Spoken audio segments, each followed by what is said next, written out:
Yung known na finasteride, dapat siyang iniinom. Tama? So, itong finasteride powder, papakita natin sa inyo ang mga personal na ginagamit ko para sa aking buhok. So, tingnan niyo po sa nakikita ninyo, ito na po yung buhok ko. Mga 1 month na po akong hindi gumawa ng video. So dito ngayon, pakita ko sa inyo ang paggamit nito. Gamit ang minoxidil, lagyan natin ng finasteride powder. Ito po, buksan natin ito. Dito muna. So sa nakikita ninyo ngayon na mga gamot na nasa paligid ko, yan po ang mga gamot na i-recommend ko na personal use ko na effective talaga. Na meron akong androgenetic alopecia. So para po ito sa mga mayroong androgenetic alopecia, receding temple M pattern baldness. Kung mayroon kayong ganito na mataas yung hairline, ito yung gamitin ninyo. So buksan ninyo ang finasteride powder. Buksan nyo, ilagay ninyo sa minoxidil. Yan. Yan. Tapos, mahalo na siya. Haluin nyo lang. Yan. Finasteride powder. So, itong finasteride powder, nalagay na siya sa minoxidil. Make sure na hinati nyo yung minoxidil. Kasi, for exclusive lang ito finasteride powder sa buhok. Okay? Sa buhok. So, hatiin nyo, ilagay nyo ang kalahati sa isa, lagyan nyo ng kalahati ang isa.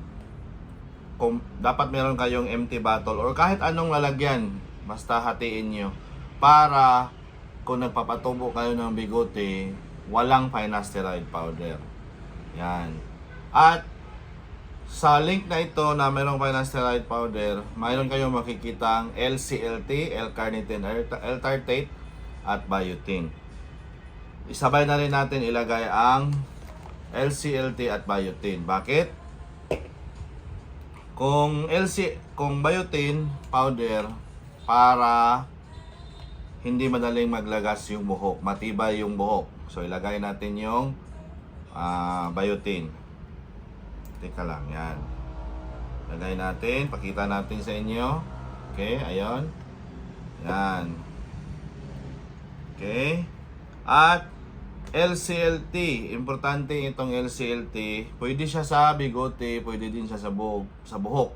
Kung malagay siya sa buhok ang LCLT, makakatulong siya sa mga naging miniaturized na or lumiit na dahil sa DHT hormone, magkakaroon ng resistance. At maganda ang LCLT din sa balbas at sa buhok, both, kasi pinapatagal niya ang period ng hair growth cycle. So instead na 2 to 3 weeks yung hair growth cycle, pahahabain ni LCLT. So ilagay na natin din si LCLT. So yan po, may link po dito na sa tatlong ito. Okay?